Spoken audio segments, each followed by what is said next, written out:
Nakikita niyo ba yan? So tayo ay pababa na ngayon sa falls. Aray. Aray, may langgam.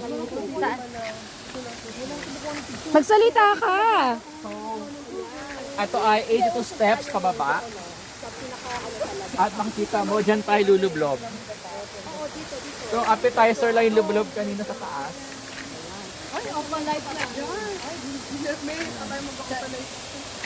Ay, oo nga. So careful lang po sa pagbaba.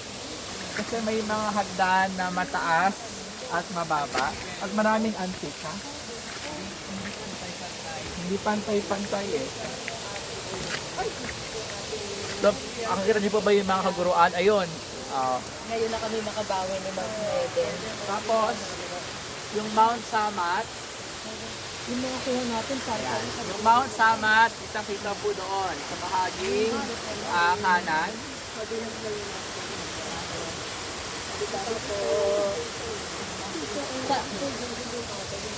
sa kabila sa Kaya pa po ba? Hep hep! Hooray! Ayan, sarap.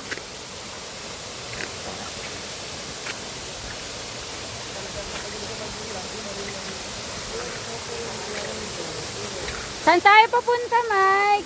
Bababa tayo sa waterfall. So ingat lang kasi dito ay may bato-bato na hindi masyadong matibay ata. Nag-crack na. So ito yung waterfall. Yay! Galing din nilang gumawa ng daanan, no? Ang hirap nito. Mike! I-ano mo, i-voice over mo yun. Ha? I-voice over mo. Okay, so ayan no, yung mga senior citizen, yung at heart. So wala nga daan doon, tama? Oo. Sabihin mo maganda yung place pero nahihirapan yung mga seniors. Ay, men, dyan na tayo mag-formation, mag-each opalite. Oo, dyan. So, mag-initiation mo.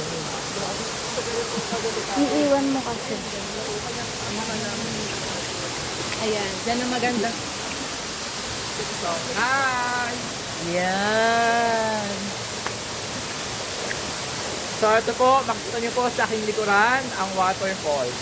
So, bumaba ang aming team para makita ang waterfall.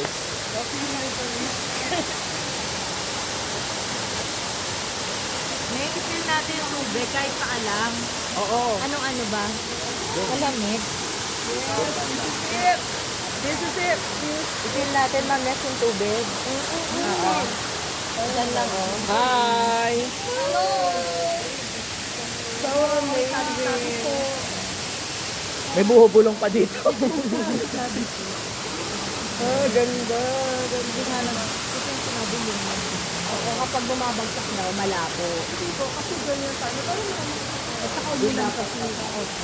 Doon dapat sa medyo gitna. Hindi yung malalim.